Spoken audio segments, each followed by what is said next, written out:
This is Micah Bach, Deputy Assistant Secretary at the Department of Homeland Security. This week in Minneapolis, federal agents pressed forward with critical operations to arrest dangerous criminal illegal aliens and uncover the largest fraud scandal in American history. I want to take a moment to explain why DHS is in Minneapolis in the first place. What brought federal agents away from the warmth and safety of their families and into Minnesota? The answer is simple.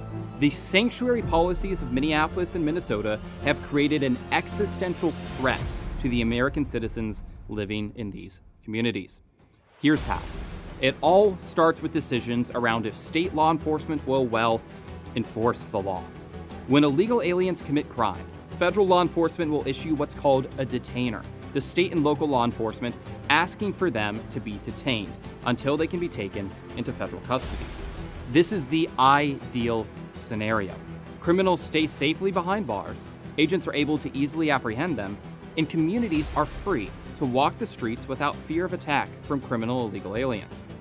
The crisis in Minnesota is a direct result of Governor Walz and leaders in Minneapolis intentionally deciding to take these known criminals who have violated the law and release them back into the streets. Now, federal agents must undertake a dangerous task: find, apprehend, detain, and deport criminals who had already been under lock and key. This is how society crumbles. When state leaders choose to defy federal law, release criminals into their communities, and then urge violent mobs to riot while federal law enforcement works to arrest the criminals that the state leaders released. In Minnesota, Walz's revolving door of justice has released nearly 470 violent criminal illegal aliens back onto Minnesota streets since President Trump took office. These are murderers, rapists, child sex abusers, and more.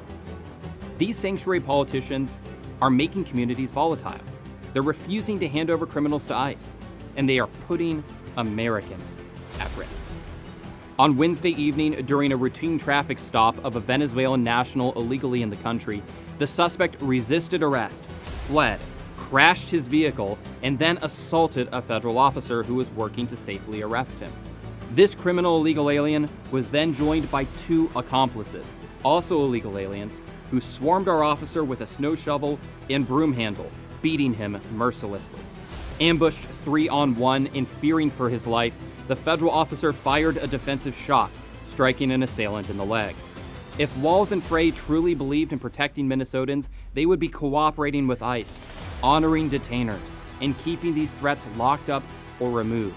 We wouldn't see federal agents surging into Minneapolis, putting their lives on the line in these volatile situations like this. Sanctuary policies don't make communities safer. They create the very conditions for escalation and endanger everyone, including the dedicated men and women of federal law enforcement who are left to clean up the mess. Americans deserve better. Law and order starts with leaders who put citizens first, not criminals. One thing is abundantly clear. This is a struggle of order versus anarchy. Law and order will prevail over the forces of chaos seeking to empower criminals over citizens. We'll see you next week.